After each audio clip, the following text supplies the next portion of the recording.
하나님 말씀 봅니다. 하나님 말씀 신약성경 골로새서 2장입니다. 골로새서 2장 325페이지, 신약성경 325페이지, 골로새서 2장 6절과 7절 말씀을 보겠습니다. 골로새서 2장 6절, 7절 두 절이니까 우리 함께 한 목소리로 함께 합독하십시다. 시작. 그러므로 너희가 그리스도 예수를 주로 받았으니 그 안에서 행하되 그 안에 뿌리를 박으며 세움을 받아 교훈을 받은 대로 믿음에 굳게 서서 감사함을 넘치게 하라. 감사함을 넘치게 하라. 맥주감사주일입니다. 저는 추수감사절은 이렇게 마음에 싹 와닿는데, 맥주감사주일 하면 목사지만 추수감사절처럼 확 마음에 안 와닿아요. 보리농사 짓는 것도 아니고, 요즘 보리농사 짓는 농업인들도 많이 있습니다만, 우리나라에 있어서 맥주 감사 주의를 지키는 게 잘 안 맞는 것 같기도 하고, 목사이지만 맥주 감사 드리면 말씀드린 대로 조금 어색해요. 그런데 우리가 성경으로 돌아가 보면 옛날 맥주 감사 주의를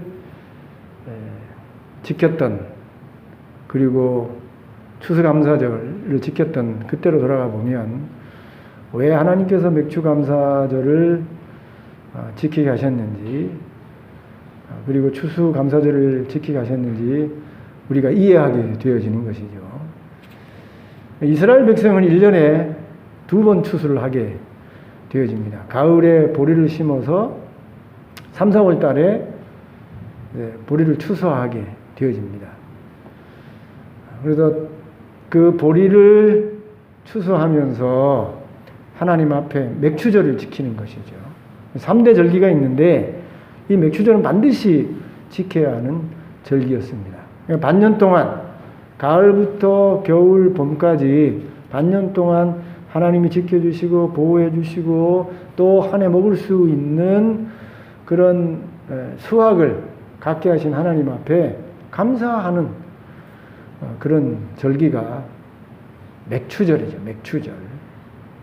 그리고 이제 4, 5, 6, 7, 7월 달부터 무화과를 따고, 그 다음에 이제 포도를 따고, 그렇게 되어지는 것이죠.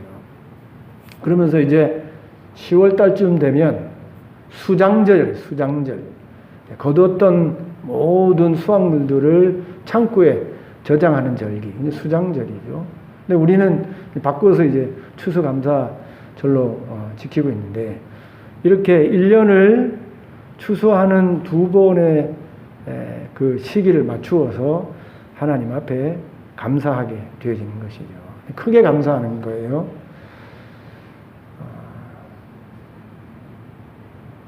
인생을 살아보니까 우리 권사님 앞에서 뭐 인생 얘기해서 죄송합니다만, 감사는 많을수록 좋은 겁니다. 감사가 많으면 많을수록 좋은 거예요. 감사하면 그만큼 좋은 일이 있었다는 것이고, 또 그 좋은 일이 있음을 알아서 자꾸 감사하게 되어지면 그 감사한 것 때문에 내가 행복하게 되는 겁니다. 내가 행복하게 되어지고, 내가 기쁘게 되어지고, 내가 긍정적이 되어지고, 내가 살아가는 인생에 대해서 더 적극적이 되어지는 것이죠. 그래서 감사는 하면 할수록 좋은 거예요.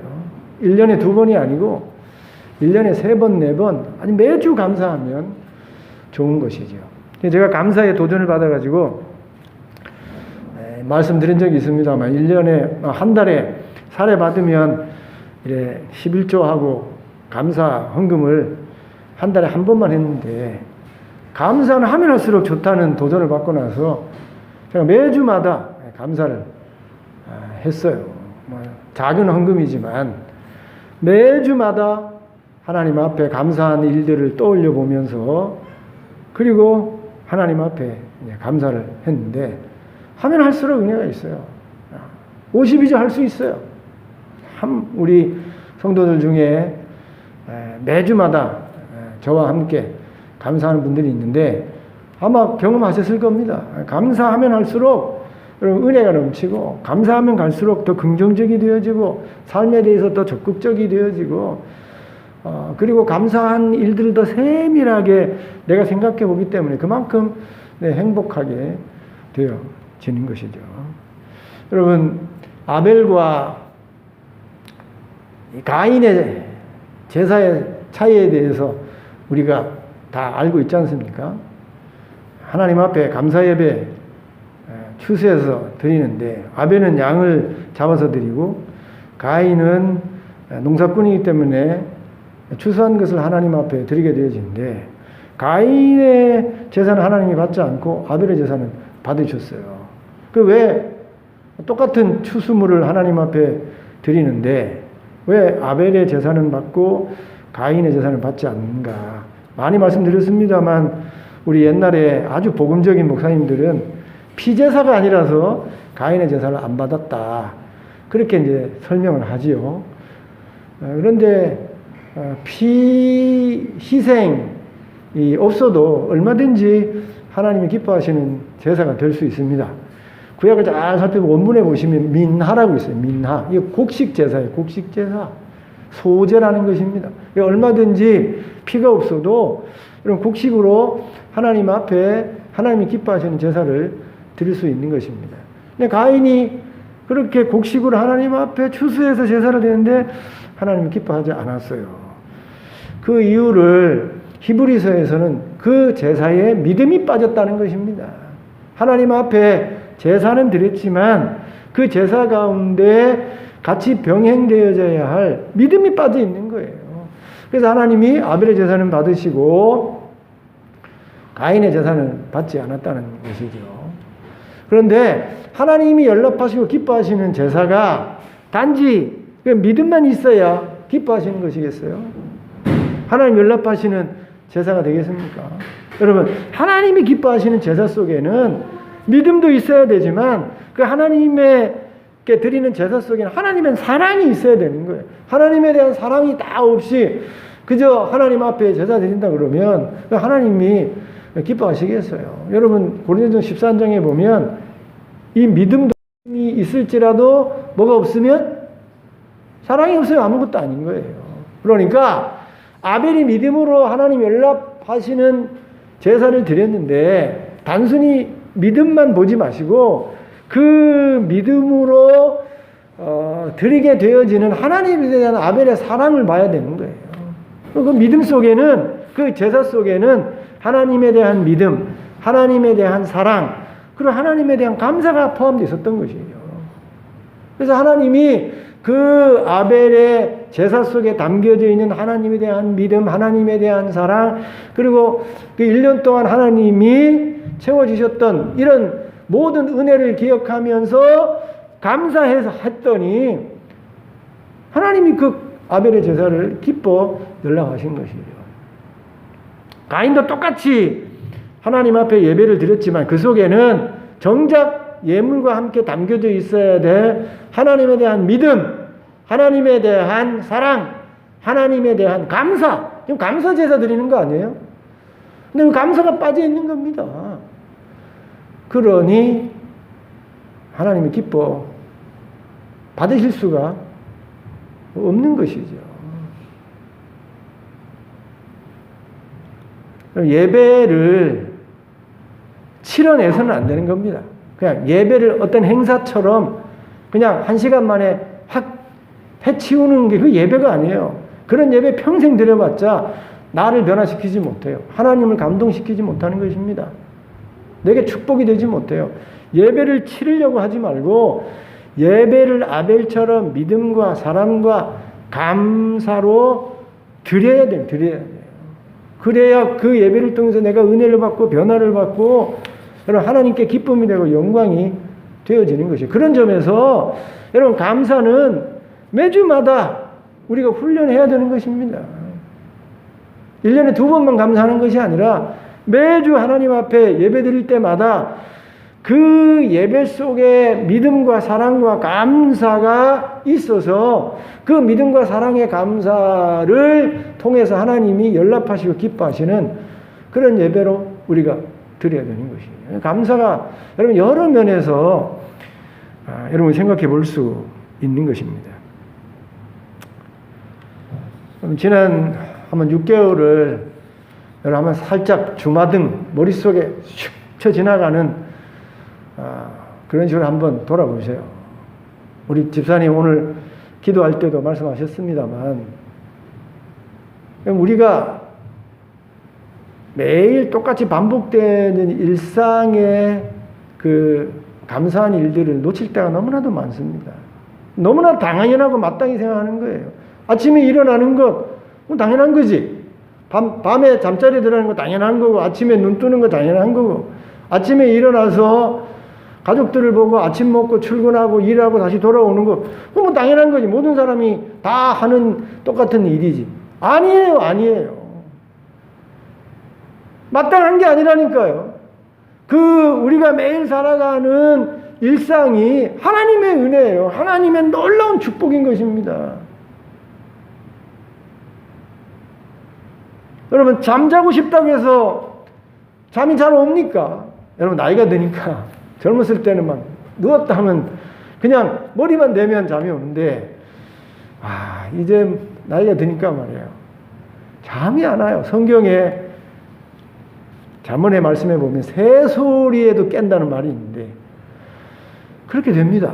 아주 예민하게 되어져서 조금만 부스럭거려도 잠이 잘 오지 않고 말이에요. 누가 그날 그냥 대수롭지 않게 한 말인데도 그게 머릿속에 뱅뱅뱅뱅 돌아요.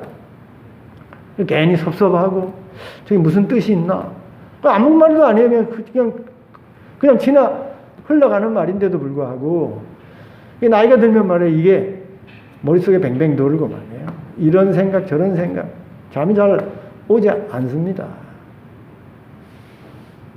여러분, 참 편안히 자는 거고 마땅한 게 아니고 당연한 게 아니에요. 성경에 하나님이 사랑하는 자에게 잠을 주시는도다. 우리가 평안히 잠을 자는 것도 이게 하나님의 은혜고 축복인 거예요. 아침에 여러분 일어나는 거 그게 당연한 게 아니고 마땅한 게 아닌 것입니다. 여러분, 지난밤에 눈 감았는데 그 아침에 눈 뜨지 못한 사람이 얼마나 많은지 압니까? 갑자기 젊은 사람이라도 이거 멈춰버리면 말이에요. 그 아침에 눈 못 뜨는 겁니다. 그런 사람이 이 지구촌에 얼마나 많겠어요? 삼시세끼 먹는 거 똑같은 거죠. 조금 메뉴를 바꾼다 하더라도 여러분 다 우리가 늘 먹는 것인데 어떨 때는 똑같은 거라도 지겨울 때도 있는데 그래서 너무 마땅히 여기고 지겹게까지 여길 때가 있는데 여러분 하루 3끼 밥 먹는 거 정말 감사하고 여러분 정말 하나님의 축복으로 여겨야 돼요. 오늘 지구촌에 우리는 마땅하게 당연하게 먹는 3끼 음식이지만 이 지구촌에 그 3끼 중에 한 끼도 못 먹는 사람이 있어요. 여러분 당장 우크라이나 전쟁터에 있는 사람들 여러분 그 사람들이 전쟁의 포화 속에서 여러분 어떻게 3끼를 쉽게 먹을 수 있겠어요? 폭탄이 떨어지지 않고 총알이 날아가지 않는 곳에서야 똑같이 먹겠습니다만 지금 머리 위에 폭탄이 날아가고 그 폭탄 때문에 죽고 말이에요. 지하실 속에서 살아야 되는 사람들이 여러분 삼시세끼 먹기가 쉽겠습니까?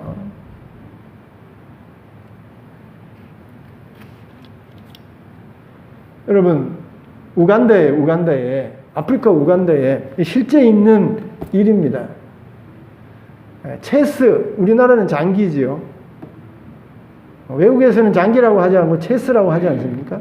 우리나라에는 장기 대회가 없습니다만 외국에서는 전 세계적으로 체스 대회가 있는 모양이에요. 근데 우간다에서 16살 아이가 전 세계 체스 왕이 됐어요. 왕이. 놀라운 일이죠. 그런데 이 영화로 만든 건데요. 그 우간다의 16살의 소녀가 어떻게 살은 줄 압니까? 아버지가 일찍 돌아가셨어요. 그래서 어머니하고 삼형제인데, 삼남매인데 말이에요. 딸 둘, 아들 하나인데, 아버지 돌아가시고 너무너무 어려워서 이 언니는 집을 나갑니다. 그래가지고 그냥 막 살아요. 술집에 갔는지 몸을 파는지 이렇게 살아갑니다. 근데 이 둘째 딸하고 막내 남자 아이가 너무나도 힘들게 살아갑니다. 그래서 여러분 먹을 수 있는 게 하루 한 끼예요, 한 끼. 하루 한 끼라니까요. 그것도 뭘로 먹는 줄 압니까? 옥수수 가루로 먹는 거예요. 하루 한 끼 근근히 옥수수 가루 그걸로 연명을 하면서 살아가는 아이가 어느 날 교회에서 그 죽을 써주면서 체스를 가르쳐요. 근데 얘가 체스의 천재예요, 천재.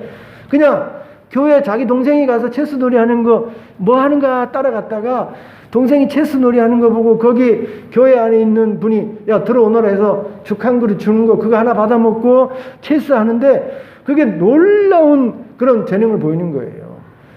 그래서 그 교회의 그 체스 코치가 말이에요. 걔 놀라운 재능을 보고 그를 데려다가 훈련해가지고 우간다의 챔피언이 되고 세계에서 1등 했어요. 뭘 얘기하는 거예요? 여러분 하루 세 끼 우리가 지금 마땅히 당연히 먹는 이 삼시세끼도 여러분 우리 나라를 벗어나면 여기 동아시아 아니면 여기 아프리카 또 전쟁터에 가보면 말이에요. 이게 마땅한 음식이 아니라 당연히 먹는 음식이 아니라니까요. 지금도 그 한 끼를 먹기 위해서 배고픔을 허기를 참으면서 말이에요. 음식을 찾아다니는 수많은 사람이 있는 겁니다. 그래서 우리가 먹는 이 삼시세끼 여러분 이거 당연히 여기지 말고 정말 하나님의 은혜로 축복으로 알고 감사해야 되는 거예요. 여러분 건강하신 거 건강할 때는 막 다 잊어버려요. 이거 뭐 당연한 거지. 건강한 거 정말 축복입니다. 정말 축복이에요. 제가 몇 달 전에 세브란스 병원에 가서 CT를 찍고 왔는데 제 아시지만 제 폐에 혹이 하나 있어요. 그래서 건강검진을 했더니 이거 잘 추적 관찰하셔야 됩니다. 그래서 갔더니 다행히 암은 아닙니다. 그런데 계속해서 추적 관찰해야 됩니다. 그래서 이제 2년이 지났어요. 그래서 이제 다시 점검할 때가 된 것입니다. 그래서 올라갔어요. 가서 이제 CT를 하루 전날 찍고 그 다음날 이제 판정을 받는데 여러분 그 전날 찍고 그 이튿날 판정을 받는 거예요. 지난 2년 동안 어떻게 됐는지 판정을 받는 것입니다. 아침에 저희 딸 집에 있다가 저 혼자 이제 병원에 가는데 사위가 문자가 왔어요. 아버님 아무 문제 없을 겁니다. 이렇게 문자가 왔더라고요. 그런데 여러분, 그런데 목사인데도 말이에요. 한순간 말이에요. 하나님을 믿는 목사의 죽음을 다 극복하고 죽음에 대해서 여러분 믿음으로 다 이렇게 생각하는 이 목사인데도 말이에요. 한순간 야 이게 또 이상한 거로 변했으면 이거 어떻게 되겠나? 자녀들은 어떻게 하며? 이 치료는 어떻게 하며? 교회는 어떻게 하며? 이게 말이에요. 아직 병원으로 가는 그 시간에 머릿속에 싹 스쳐 지나가는 겁니다. 하나님 은혜 주시겠지. 그리고 이제 앞에 막 사람들이 난리예요, 난리. 그 폐질환 하는 그 병원 앞에 막 얼마나 많은 사람이 많은지 말이에요. 거기 안에 같이 기다립니다. 양성호 씨 들어오세요.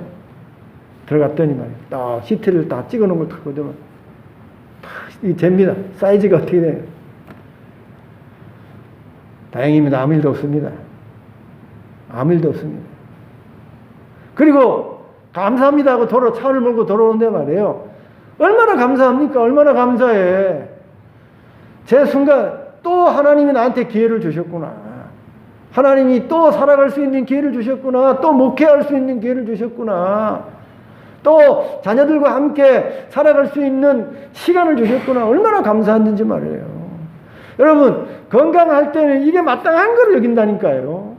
그러나 여러분, 내 건강을 잃는 순간 건강을 잃어버릴 수 있는 그런 환경과 여건에 처해지면 평상시에 당연하고 마땅히 여겼던 이 건강이 얼마나 하나님의 큰 은혜고 축복이 깨닫게 되는 겁니다. 여러분 매일 일하는 일 지겹지 않아요? 아침에 일찍 일어나서 저는 이렇게 똑같은 일 반복하고 힘들고 싸우고 다투고 하면서 하는 일, 그것도 말이에요, 스트레스 받고 힘든 일이지만 다시 돌려 생각해 보면 하나님의 은혜고 축복이에요. 여러분 건강을 잃어버리면, 여러분 실패하고 나고 뭐 좌절 이렇게 되어지면 그 마땅히 매일매일 하는 똑같은 그 반복되는 일도 할 수 없는 거예요. 다 하나님의 은혜고 축복인 것입니다. 심지어 여러분 다투고 싸우고 여러분 눈물 흘리고 불행까지도 여러분 그 다 축복의 은혜예요. 살아있기에 가능한 일입니다. 살아있지 않으면 여러분 눈물 흘릴 일이 어디 있습니까? 살아있지 않으면 여러분 다툴 일이 어디 있어요? 살아있으니 다투고 살아있으니 눈물 흘리고 살아있으니 고민도 하는 것이죠. 다 하나님의 은혜예요. 그래서 저와 여러분이 마땅히 당연히 여기지 않고 지혜를 가지고 하나님이 주신 명철을 가지고 우리의 삶을 다시 한번 이렇게 싹 여러분 한번 돌아보면 모든 일이 다 하나님의 은혜인 것입니다. 그게 다 감사할 일이에요. 우리가 어리석고 미련해서 자꾸 당연한 것으로 마땅한 것을 여겨서 감사하지 못하는 것이지, 조금만 지혜로운 마음을 가지고 비운 마음을 가지고 우리의 일상을 돌아보면 우리의 삶 속에 다 하나님의 은혜와 축복이 넘치고 넘쳐서 감사하지 않을 수 없는 것입니다. 그래서 1년에 2번이 아니라 여러분 매주마다 매일마다 감사하면서 살아야 되는 거예요. 오늘 우리가 읽어본 여기 말씀에 감사함을 넘치게 하라 이런 말씀이 있잖아요. 7절에 감사함을 넘치게 하라. 그냥 감사하라는 게 아니라 감사함을 오버플로우, 넘치라는 게 넘쳐라는 거예요. 왜 사도 바울은 감사하라 이렇게 하지 않고 감사함을 막 흘러 넘치게 하라, 왜 이렇게 말했겠어요? 감사가 그렇게 중요한 것입니다. 우리의 믿음에, 우리의 삶 속에 감사가 넘치게 하는 삶은 지혜로운 거예요. 그게 우리의 삶을 복되게 하는 것입니다. 오늘 우리 성경은 말이에요, 이게 풀어서 쓰다 보니까 이 원문하고 조금 차이가 있어요. 이 원문은 어떻게 되어 있냐면 6절에 다 걸려 있습니다. 6절에 그러므로 너희가 그리스도 예수를 주로 받았으니, 예수님을 믿게 되었으니, 예수님을 섬기게 되었으니 그 안에서 걸어가라는 거예요. 행하라. 예수님과 함께 남은 삶을 걸어가라. 여러분 에녹이 300년 동안 하나님과 동행하지 않았습니까? 그것처럼 예수를 주로 알고 주로 믿고 받아들였으니 이제 남은 삶은 주님과 함께 인생을 걸어가라. 주님과 함께 동행하라. 그런 말이 6절 말씀이에요. 그런데 이렇게 주님과 함께 걸어가고 주님과 함께 동행하되 이런 일을 하면서 걸어가라는 거예요. 이런 일을 하면서 함께 동행하라는 것입니다. 그게 7절이에요. 그래서 이게 원문에는 다 분사구로 되어 있어요. 분사는 뭐뭐뭐 하면서 이런 게 아니에요. ing, 예? 현재 분사, 그 다음에 이게 과거 수동 분사예요. 그래서 그 안에 뿌리를 박으며 세움을 받아. 이게 원문에는 예수님과 함께 동행하되 걸어가되 그 안에 뿌리를 박으면서 그 안에 세움을 받으면서 그 안에 나를 지어가면서 예수님과 함께 동행하라는 것이고, 교훈을 받은 대로 믿음에 굳게 서서, 이것도 분사예요.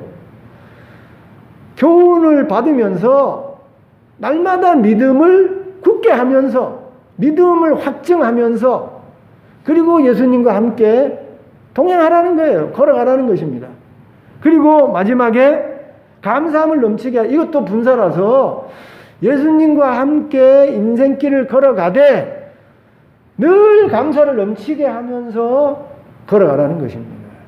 그게 원문의 형태예요. 근데 우리나라는 이걸 싹 풀어가지고 무엇이 핵심인지가 잘 드러나지 않아요. 핵심은 예수님을 주로 받았으니 그 주 되신 예수님과 함께 인생길을 걸어가라.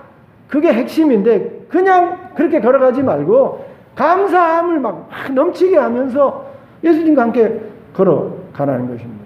여러분, 예수님과 함께 걸어가되 얼마든지 원망하고 불평하면서 걸어갈 수 있지 않습니까? 그런 성도들을 얼마나 많이 봅니까? 교회 안에 있는데 그래서 집사님 이렇게 만나보면 맨날 하는 게 원망이에요. 원망, 불평, 우리 뭐 시어머니 불평, 며느리 불평, 남편 불평, 뭐 직장 불평 들으면 말이에요. 맨날 불평스러운 말만 들어가 막 듣는 내가 스트레스를 받아요. 이런 사람 있지 않습니까? 그런데 예수 믿는 사람 중에 내 형제, 믿음의 형제 자매들 중에 만나면 항상 감사해. 얼굴이 싱글싱글하고 말이 웃으면서 감사합니다. 감사합니다. 감사합니다. 그런 사람 있지 않습니까? 예수님을 주로 받아서 예수님과 함께 동행하되 그냥 그렇게 그냥 걸어가지 말고 감사하되 그냥 감사가 넘쳐서 옆에 있는 사람이 들으면 와, 저 사람은 뭐 감사할 게 그렇게 많아서 그렇게 감사가 넘치면서 인생길 걸어가라. 믿음의 길 걸어가라. 그 얘기예요. 이 본문의 원문의 의미는. 그럼 저와 여러분이 인생길을, 믿음의 길을 걸어가되 그럼 감사하면서 걸어가야 되는 겁니다. 하나님 기뻐하시는 거예요. 내 인생이 행복하게 되는 겁니다. 그냥 한두 번 하나님 감사합니다 이게 아니고 늘 감사해서 감사가 넘쳐야 되는, 이것도 감사, 저것도 감사 말이에요. 복음송에 장미꽃 가시도 감사. 얼마나 감사가 넘치는 겁니다. 누가 장미꽃을 감사하지 장미꽃 가시를 감사하겠습니까? 그런데도 그것도 감사하잖아요. 얼마나 감사가 넘치는 겁니다. 그렇게 지금 믿음 생활을 하라. 지금 사도 바울이 말하고 있는 것이죠. 그래서 이 본문의 말씀은 다시 말씀드립니다만 예수님과 함께 걷는 것에 방점이 있는 것입니다. 감사를 넘치게 하라가 방점이 아니에요. 근데 오늘 맥주 감사절이기 때문에 이 말씀을, 이 감사의 초점을 맞춰서 잘 생각해 보면 이게 말이에요. 아주 재미롭고 신비로운 것이 내가 감사함을 넘치면서 예수님과 함께 걸어가야 되겠는데 어떻게 하면 그렇게 감사를 넘치게 하면서 살아갈 수 있을까? 이제 방법론을 생각해 보면 이게 아주 재미있고 신비로운 것이 여기 있는 말씀대로 뒤집어 놓으면 감사를 넘치게 할 수 있는 것입니다. 여기 기록된 그대로 뒤집어 놓고 생각하면 얼마든지 감사를 넘치게 하면서 살아갈 수 있는 것입니다. 그래서 오늘 여기 말씀을 뒤집어서 생각해 보면서 감사가 넘치는 신앙생활을 어떻게 할 수 있겠는가? 첫째로 말이에요. 너희가 그리스도 예수를 주로 받았으니 그 안에서 행하되. 주 안에 있어야, 예수 안에 있어야 저와 여러분이 정말 감사를 넘치게 할 수 있다는 것이죠. 여러분, 주 안에 있지 않으면 저와 여러분이 감사할 수 있겠어요? 주와 동행하지 않으니 감사가 없는 거예요. 세상과 동행하니, 다른 것들과 동행하니 감사할 수가 없는 거예요. 그런데 내가 나의 삶을 주관하시고 지키시고 보호하시고 아름다운 섭리로 역사하시는 그 주 안에 내가 있으면 그 주 안에 있는 그 자체로 여러분 감사할 수 있는 거예요. 걱정할 게 뭐가 있습니까? 내가 주 안에 있는데. 주님이 나의 피난처와 요새와 산성이 되셔서 나의 삶을 울치시고 돌보고 지키시고 보호해 주시는데 그 안에 있으니 저는 감사할 수 있게 되어지는 것입니다. 저와 여러분이 감사를 넘치게 하려면 주 안에 있어야 돼요. 믿음 안에 있어야 되는 것입니다.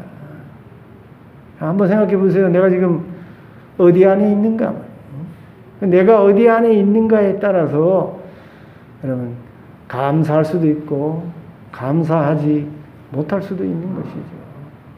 내가 나의 모든 삶을 주관하시고 지키시고 보호하시는 그 주님이 계시다는 그 사실 하나만 가지고도 그 얼마나 안심이 되고 오늘 우리가 부른 평화로다 주님이 주신 평화 안에서 감사하면서 살아갈 수 있습니까? 그럼 주 안에 있지 않으면 정반대로 말씀드려서 여러분 마귀 안에 있으면 귀신 안에 있으면 여러분 감사할 수 있겠습니까? 귀신이 하는 일이 뭡니까? 원망하고 불평하고 참소하고 비판하고 정죄하는 게 귀신이잖아요. 마귀가 하는 일 아니에요. 우리가 마귀 안에 귀신 안에 있어가지고 이게 감사가 되겠어요? 절대로 감사할 수 없는 것이죠. 그러나 우리에게 사랑과 평화와 은혜를 주시는 그 하나님 안에 있으면 우리가 감사할 수 있는 거예요. 주 안에 있으면 그럼 감사가 되는 겁니다. 예수님이 나의 주가 되면 감사하고 감사가 넘칠 수 있는 거예요. 두 번째로는요. 어떻게 하면 우리가 감사를 넘쳐갈 수가 있는가? 그 안에 뿌리를 박으며 세움을 받으면 감사를 넘치게 할 수 있는 거예요. 그럼 저와 여러분이 왜 낙심하고 절망하고 포기하게 되어집니까? 다른 데 뿌리를 박고 있기 때문이에요. 여러분 뉴스를 보셨잖아요? 완도에 유나 엄마 아빠가 세 가족이 어떻게 죽은지 모르겠어요. 그 차는 드라이브가 아니고 파킹에 놔 있는데 이게 붕 날아가도 바다로 뛰어들어야 되는데 말이에요. 드라이브에 있지 않고 차는 파킹에 이렇게 스틱에 가 있는데 어쨌든 간에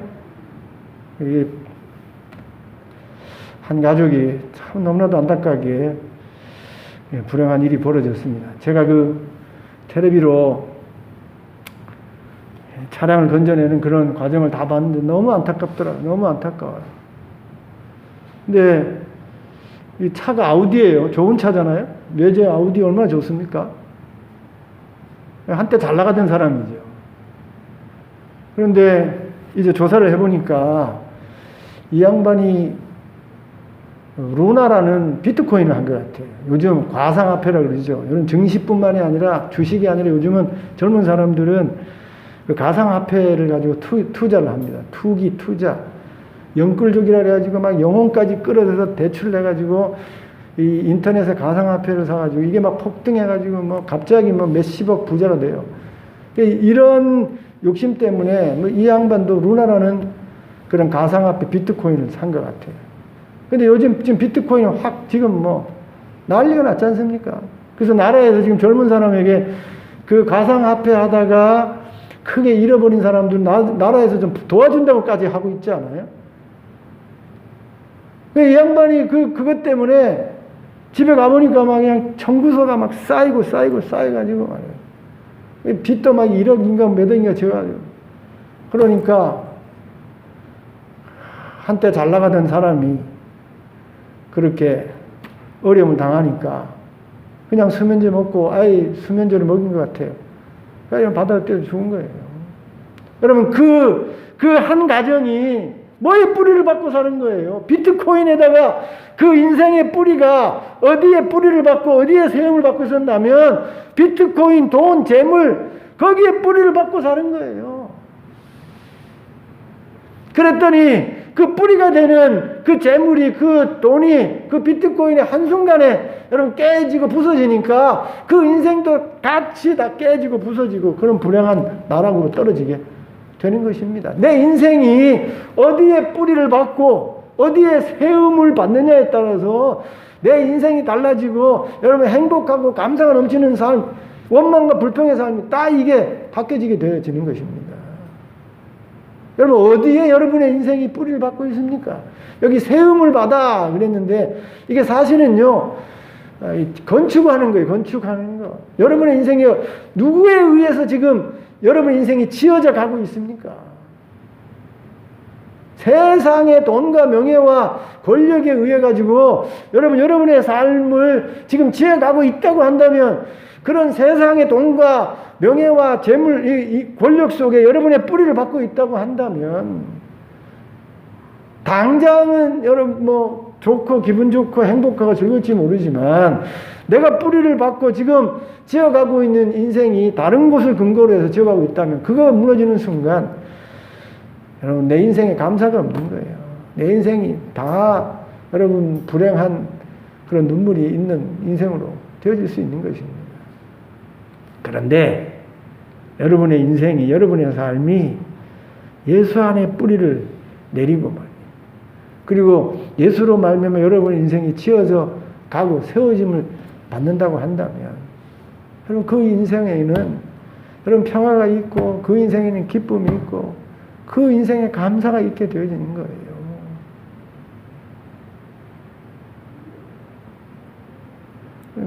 예수 안에 뿌리를 박으시기 바랍니다. 예수로 지어진 인생을 만들어 가시기 바랍니다. 그러면 감사하게 되는 거예요. 그러면 예수의 든든한 기초석 위에 예수의 그 좋은 토양이 우리로 하여금 영양분을 주고 말이에요. 우리 인생을 든든하게 만들어서 흔들리지 않는, 무너지지 않는 우리의 삶이 든든한 기초가 되어져서 일하는 것마다, 땀 흘리는 것마다 그 예수의 영양분이 올라와서 풍성하게 결실을 맺어 30배, 60배, 100배의 결실을 맺고 감사가 넘치는 삶이 될 수 있는 거예요. 다른 데 뿌리를 박지 마세요. 예수에게 뿌리를 박으세요. 예수에게 목숨을 걸라니까요.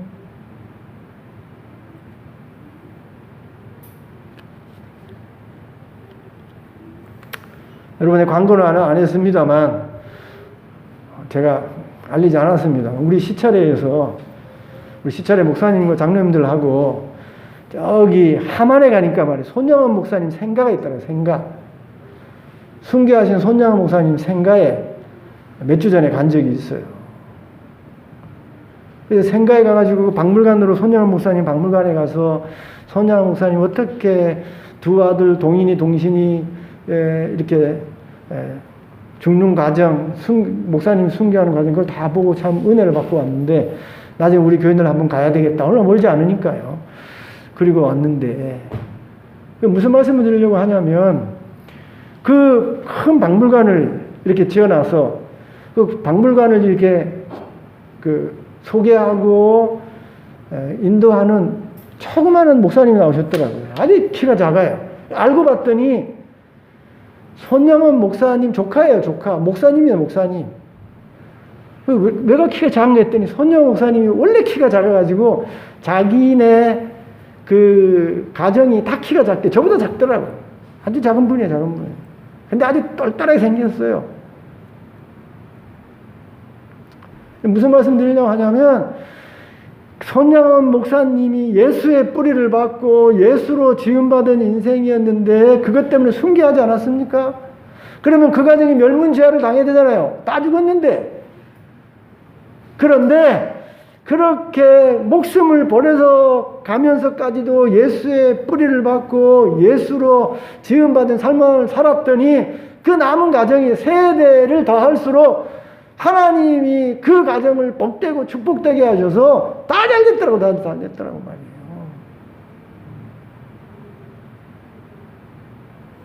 예수 안에 뿌리를 받고 세움을 받는 일이 쉬운 일이 아니지만, 그렇게 예수 안에 뿌리를 받고 그 예수로 인해서 내 인생을 지었더니 남은 가정들이 말이에요. 잘 됐어요, 잘 됐어요.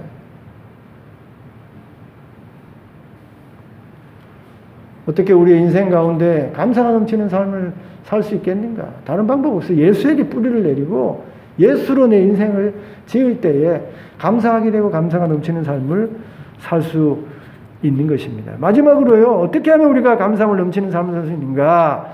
교훈을 받은 대로 믿음에 굳게 설 때에 감사함을 넘치게 할 수 있는 것입니다.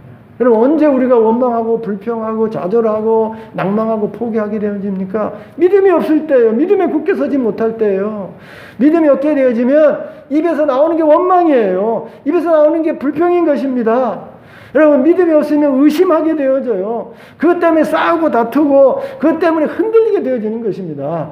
그러나 내가 믿음에 굳게 서 있으면 하나님이 나를 도와주신다. 하나님이 나와 함께 하신다. 하나님이 나에게 은혜를 주신다. 하나님이 나를 축복하신다. 믿습니다. 그 믿음에 확실히 서게 되어지며 그 믿음 때문에 어떤 여건과 환경 속에서도 정말 죽을 것 같은 환경이라고 하더라도 그 믿음 가지고 용기를 내고 용기뿐만이 아니라 감사하게 되어지고 감사가 넘치는 삶을 살 수 있게 되어지는 거예요. 믿음이 없어서 감사하지 못하고 믿음이 없어서 감사가 넘치지 못하는 것입니다. 여러분, 유나 양의 그 가정이 하나님을 알고 예수를 믿는 믿음이 있었다고 한다면, 그리고 그 믿는 믿음이 굳게 되어졌다고 한다면 그런 불행한 일을 겪었겠습니까?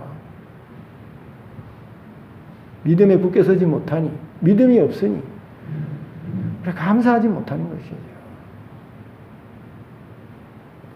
사도 바울은 너희가 예수를 주로 받았으니 주로 예수님을 나의 하나님, 나의 주로만 받지 말고 남은 인생을 예수님과 함께 동행하고 예수님과 함께 걸어라. 그런데 예수님과 함께 걸어가되 그 예수님 안에 뿌리를 받고 그 예수님으로 너의 인생을 지어가라.